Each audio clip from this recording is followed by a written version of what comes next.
तो आज के इस वीडियो में हम जानेंगे यूज़ ऑफ द के बारे में कि THE को द भी पढ़ा जाता है और दी भी पढ़ा जाता है। तो हम देखते हैं कि कहाँ द पढ़ते हैं, कहाँ पर दी पढ़ते हैं। Use of the,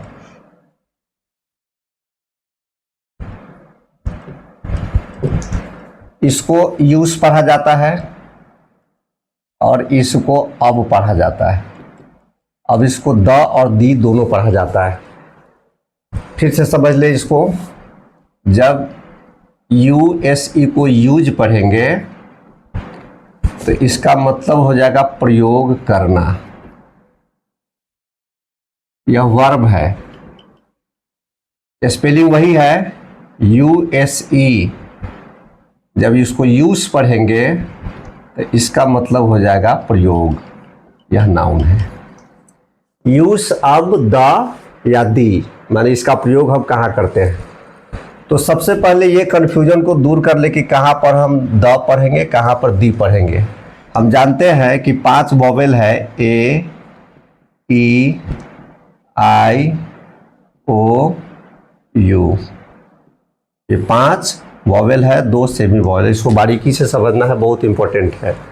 A, E, I, O, U ये वॉवेल है।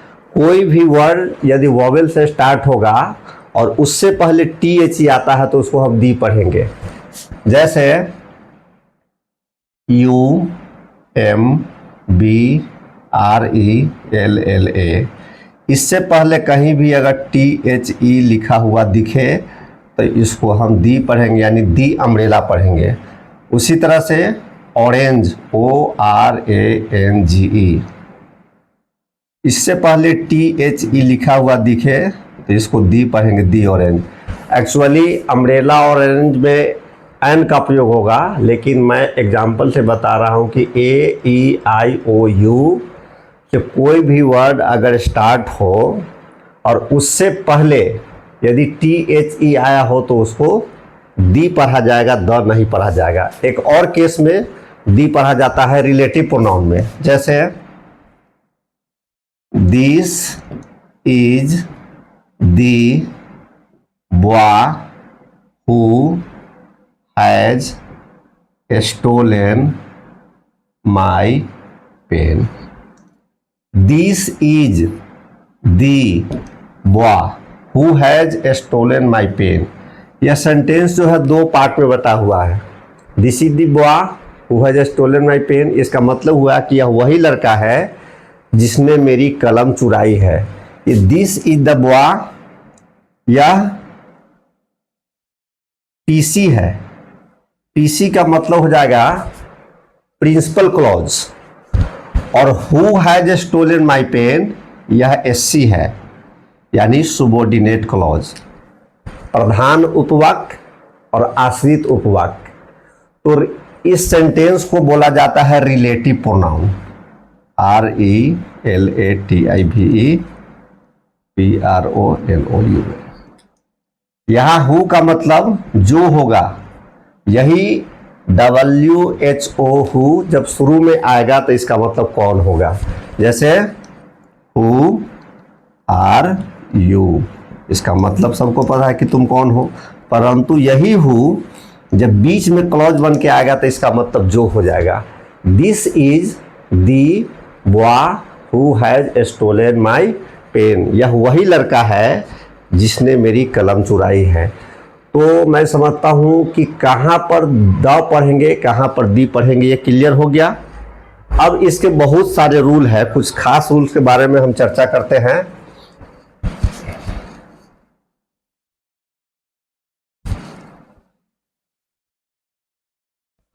डायरेक्शन, DIRECTION,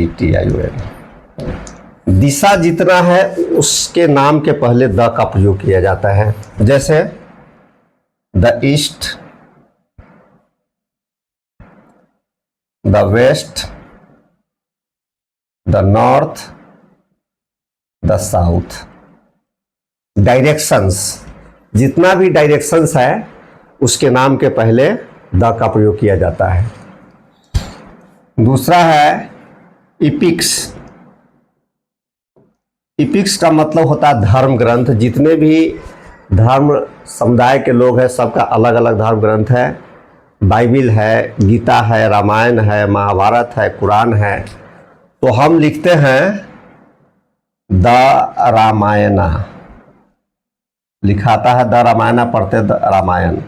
द महाभारता, रामायण, महाभारत, कुरान, ये सब धर्म ग्रंथ है अलग अलग समुदाय का। तो उसके पहले TH यानी द का प्रयोग होगा। सिर्फ याद रखना है वर्ड को, डायरेक्शंस के नाम के पहले, एपिक्स या धर्म ग्रंथ के नाम के पहले। अब है तीसरा ऑर्डिनल नंबर। ऑर्डिनल नंबर्स, ये ऑर्डिनल नंबर्स क्या होता है? इसका हिंदी होता है क्रमवाचक, क्रमवाचक संख्या। जैसे कोई कहता है कि वह लड़का 10वीं कक्षा में पढ़ता है, तो इसका ट्रांसलेशन क्या होगा? वह लड़का 10वीं कक्षा में पढ़ता है। इसको हम कैसे बोलेंगे? That boy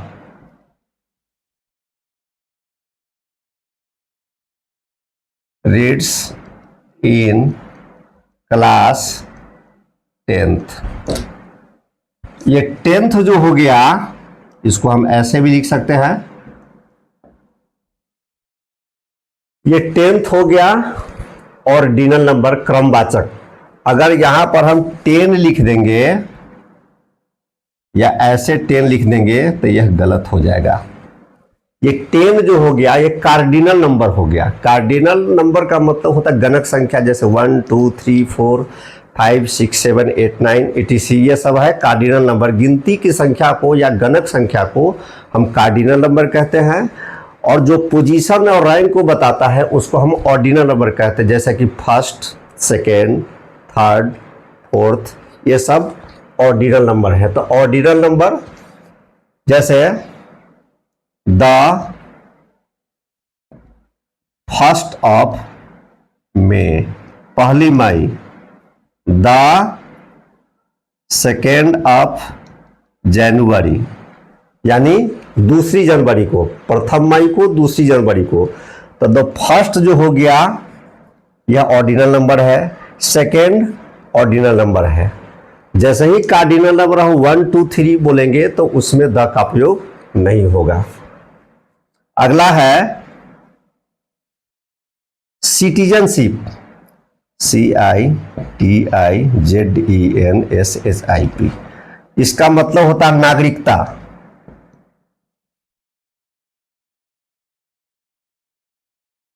नागरिकता जैसे कि अमेरिका है, तो जो अमेरिका में रहता है उसको अमेरिकन कहते हैं। तो अमेरिकन जो हो गया यह सिटीजनशिप हो गया, द अमेरिकन। द इंडियन, तो सिटीजनशिप यानी नागरिकता के अर्थ में हम इसका प्रयोग करते हैं। उसके बाद है